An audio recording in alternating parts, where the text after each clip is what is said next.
I'm going to demonstrate how to carve a jack-o'-lantern. And the first thing is to find a really good pumpkin. And this one is particularly nice because it has this nice stem on the top. I like that because it kind of gives it a hat. And then this one's fun because he has a lot of wrinkles and that's going to give him character. And then as you can see with this one, how it's kind of sitting, this side of it is a little taller than this side, so it's kind of looking up. And I'm going to put the face on this side so that the face is looking up at you. The first thing when carving a jack-o'-lantern is to clean the seeds out of it.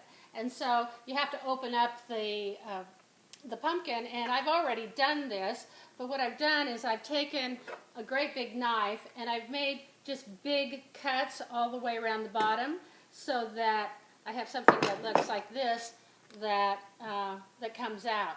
And as you'll see when I'm making my jack-o'-lantern is that I only make big square cuts, and that makes it a lot easier.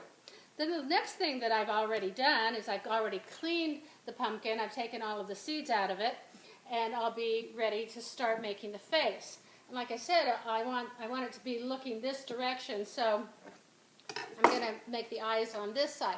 And what I do is I take another very sturdy knife and I make sure my hands are nice and dry so I get a good grip on my knife. And what I'm going to do is I'm going to make kind of a V for each eye. And like I said, I don't make any circles. I just make big clean cuts because that's how the knife is made. And then inside that V, I'm going to make another V, and that will make the eye kind of look like it has a pupil. And so this is what the first eye is going to look like. You see, I've taken out this piece, and that's what the eye looks like. So then I'll do another one. And like I say, it's so simple when you're just making these big, clean cuts. And I like to make nice big eyes and big nose and big teeth because with jack-o'-lanterns, what makes them pretty is the light that's coming out of it. So now I've got his eyes. The next thing I'll do is make his nose. And just a triangle for the nose works really well.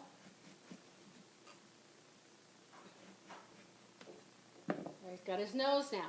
Now with his teeth, what I'm going to do is I'm going to kind of make a zigzag underneath the nose so that he has some scraggly looking teeth. And you can't really make any mistakes here because a crooked grin is fine. But I like to make a great big mouth so that there's a lot of light that comes through. So I'm just kind of doing a zigzag.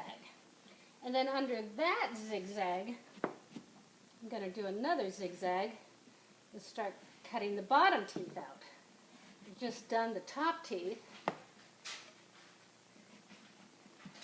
And this one would definitely need some dental surgery if it wasn't a jack-o'-lantern. Good thing he's a jack-o'-lantern. I'll take all those pieces out and just make sure that it's just a great big wide smile.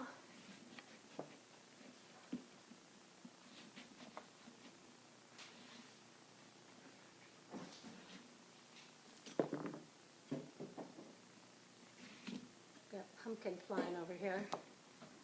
And there he's got his smile with his teeth. Another thing I like to do is I like to do eyebrows because I like as much light as possible to be coming out of the pumpkin. So I kind of cut just these long skinny rectangles above the eyes and then pull those out, and now I've got an eyebrow. A lot of times with jack-o'-lanterns, all of the face is so low on the pumpkin that you don't really see much of the light.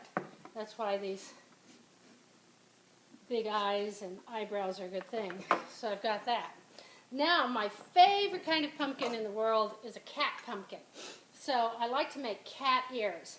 And that's very simple. Is what you do is you take your knife and you make kind of a long, narrow rectangle or a triangle kind of up above and behind the eyes. Kind of, you know how cat ears look like triangles. And so I've cut this piece That's just a triangle.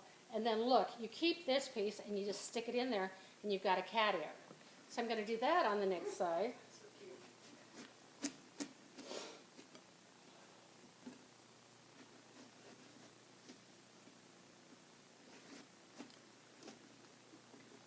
This ear didn't turn out quite as long, but it's a nice cat ear.